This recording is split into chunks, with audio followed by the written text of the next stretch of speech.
जून 2021 को पश्चिम देवेंद्र नगर village committee के तिप्रामथा YTF primary committee के कार्यकर्ताओं की ओर से स्वच्छ भारत मिशन के रूप से इलाके में डस्टबिन आदि सामग्री लगाई गई।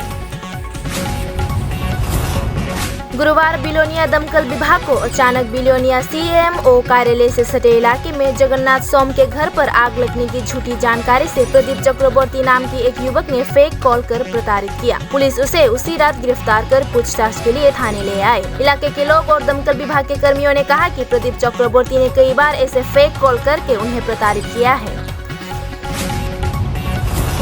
संविधान की अनुच्छेद 352 के अनुसार भारत के तत्कालीन राष्ट्रपति फकीरुद्दीन अली अहमद ने प्रधानमंत्री इंदिरा गांधी के सलाह से 25 जून 1975 से 21 मार्च 1977 तक भारत में आपातकालीन स्थिति की घोषणा के कारण देश भर में नागरिकों को जो कठिनाइयों का सामना करना पड़ा, उसकी निंदा करते हुए शुक्रवार बीजेपी कार्यालय पर कर्मियों ने काला बैच पहनकर विरोध प्रदर्शन किया। प्रदेश भाजपा अध्यक्ष डॉक्टर मानिक साह और सांसद प्रतिमा भौमिक ने तत्कालीन प्रधानमंत्री इंदिरा गांधी की भूमिका पर निंदा जताई। पूरे त्रिपुरा के साथ कैला शहर के बीजेपी मंडल की ओर से भी पुराने मोटर स्टैंड पर 1975 में तत्कालीन प्रधानमंत्री इंदिरा गांधी के द्वारा देश में आपातकालीन स्थिति के दौरान लोगों के लोकतांत्रिक अधिकारों को छीना गया था, उसके खिलाफ ही विरोध प्रदर्शन किया गया। ऊनकोटे जिले के सह संपादक युवा मोर्चा के अध्यक्ष अरूप धर और बिल्किस जहान के नेतृत्व में ये विरोध जुलूस किया गया।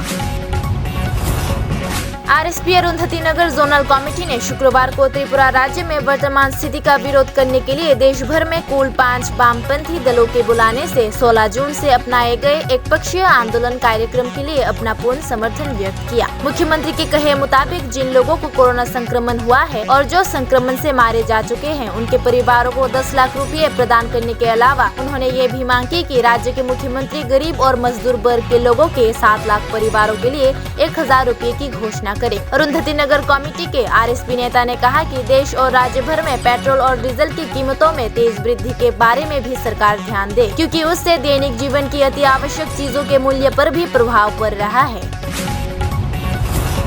4 सूत्री मांगों को लेकर त्रिपुरा SC जाति समन्वय समिति ने शुक्रवार को गोरखा बस्ती में समाज कल्याण एवं सामाजिक शिक्षा विभाग के सह निर्देशक रूपक भट्टाचार्य को डेपुटेशन जारी की। त्रिपुरा SC जाति समन्वय समिति के महासचिव और विधायक सुधन दास ने मांग की कि भत्ते में वृद्धि सहित अन्य मांगों को वादे के अनुसार पूरा किया जाए। उन्होंने कहा कि राज्य में गठबंधन सरकार बनने के बाद से 50,000 भत्ता पाने वालों के नाम काट दिए गए हैं। राज्य सरकार पिछले 3 सालों से बेनिफिशियरियों को लटका कर रखी हुई है। करबुक अनुमंडल के जतनबारी कम्युनिटी हॉल में किसान मोर्चा के प्रदेश अध्यक्ष एवं पूर्व मंत्री जहर शाह ने किसानों को धान एवं विभिन्न सब्जियों के बीज वितरित करने की बात की। ये कार्यक्रम आज ऑल त्रिपुरा फार्मर्स क्लब और एग्रीकल्चर डिपार्टमेंट द्वारा आयोजित किया गया। सहयोगिता में थे अमरपुर और अम्पी ब्लॉक के किसान मोर्चा। नेशनल हेल्थ मिशन की ओर से शुक्रवार को राष्ट्रीय स्वास्थ्य मिशन के कार्यालय में कोविड-19 वैक्सीन के विशेष अभियान को लेकर प्रेस कॉन्फ्रेंस का आयोजन किया गया। बैठक के दौरान राष्ट्रीय स्वास्थ्य मिशन के निदेशक सिद्धार्थ शिव जसवाल ने संवाददाताओं से कहा कि राष्ट्रीय स्वास्थ्य मिशन ने राज्य के लोगों को महामारी से बचाने के लिए विशेष टीकाकरण अभियान शुरू किया है। धर्मनगर में पुलिस ने अवैध शराब के ठेके पर छापा मारा और दुकान तोड़कर भारी मात्रा में स्थानीय व ब्रिटिश शराब बरामद की। उन्होंने उनमें शामिल 3 लोगों को गिरफ्तार किया।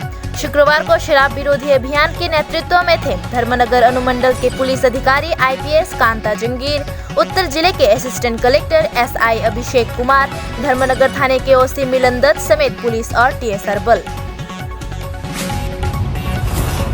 धर्मनगर कामेश्वर गांव पर 2 युवक ने स्कूटी से एक नाबालिग लड़की को अपहरण करने की कोशिश की। शाहबाजपुर निवासी युवक को गांव के लोगों ने अटका कर रखा। नाबालिग लड़की के मां ने कहा वो लड़का उनकी बेटी से प्रेम से संबंधित था और इस बारे में उन्होंने पहले भी अपनी बेटी को सतर्क किया है।